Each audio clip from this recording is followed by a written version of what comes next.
Jeremy Martin leads the way right now. And with Jeremy Martin, we're talking about a guy who's put together 3 pretty solid weeks. He gets a win in the Triple Crown in main event number 3. He gets a win, or I'm sorry, he gets a second place finish in Daytona, and again backs it up in St. Louis. So for Jeremy Martin, it's been a good, solid month.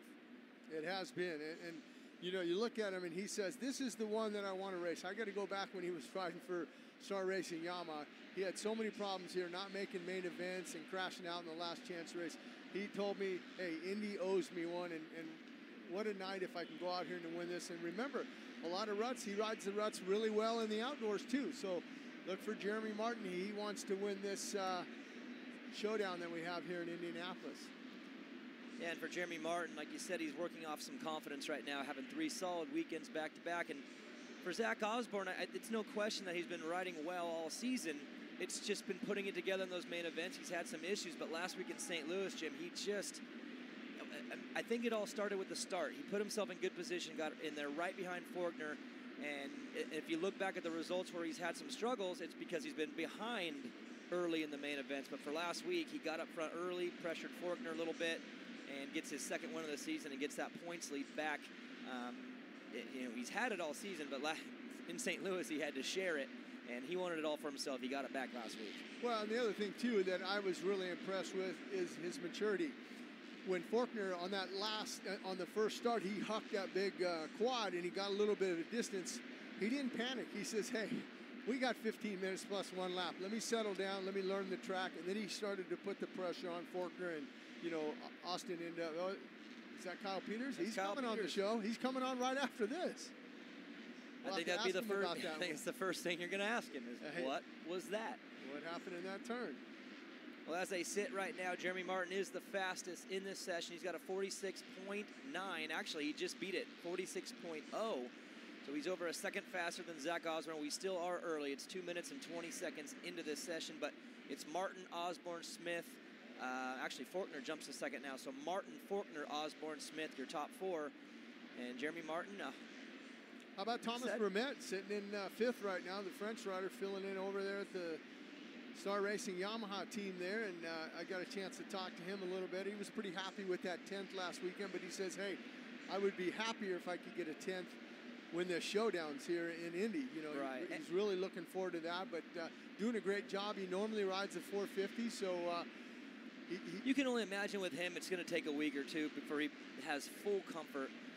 But for him to be able to hop on a 250 and get out there, and it wasn't like he had a lot of time to prepare either. He was in France Monday night when he got the phone call. So he flies over to the United States, gets on the bike that he's never ridden, a CC that he hasn't ridden in 4 or 5 years, and puts together a pretty solid night. But I can only assume that he's going to get better every week. Well, the good thing about it, he had St. Louis last week, and he's got the showdown in Indy. Then he's got Easter off. Then they go to Seattle. Then they come back to Minnesota. So that's when we'll see him. So he'll get a little bit more testing and time on that bike. So we're watching Austin Faulkner now. Austin Faulkner sitting second right now in times with a 56.4. So he's about 0.3 off of Jeremy Martin. And Jim, for Faulkner, last week, there's a lot of talk about why he crashed. You know, was it the pressure? Was it possible fatigue? I know it was early in the race, but he was definitely throwing it down pretty hard early. And, you know, my take on it is it was just a kid who's out there pushing his hardest and made a little mistake, and he rides that fine line. We've seen him out front in main events where he's made little mistakes, and I think it just jumped up and bit him. But for the most part, I don't think it's anything more than just a kid who was pushing the envelope and going 100%. Yeah, absolutely. You saw him pull into the mechanics area, talk to his mechanic. Now we're on Kyle Peters. But, yeah, absolutely. I mean, how can you say that it's fatigue when he's won 2 races? He was tied with the Osborne there with that red background. So I don't think it was fatigue. Like you said, I think he just made a little mental error, and it cost him because it was early in the race. And I don't think Osborne really wasn't. He was pressuring him a little bit, but not sticking a wheel in here. Right. And putting the front wheel on his boot or something. But he wasn't getting into him at all. And Kyle Peters back on track after getting the Suzuki started. He is sitting 4th right now with a 46.9, and that's where he finished last week exactly. in St. Louis. And let's talk about these lap times. If we're sitting here with the 46s, that means a long main event. Obviously, when I say long, I don't mean length of time. I mean long as far as laps go. And how will that come into play with this soil? Every lap that goes by, the track's going to get tougher. And I wouldn't be surprised if these guys ended up doing 19, maybe even 20 laps. And for them, again, the time is the same, but the amount of laps is what's going to make things difficult. Well, and in this first qualifier, the track's still pretty good. Where I talked to a lot of the guys at, as he's going in to talk to his mechanic, is that second qualifier. That's a lot like what that main event's going to be like for the first, say, 8 minutes of that main event. Halfway through that final qualifying, these guys are searching around for other lines because they know they're going to have to do that in the main event. The whoops, like you can blitz them right now and everything's good. Come halfway through that main event, you might have to start jumping through them.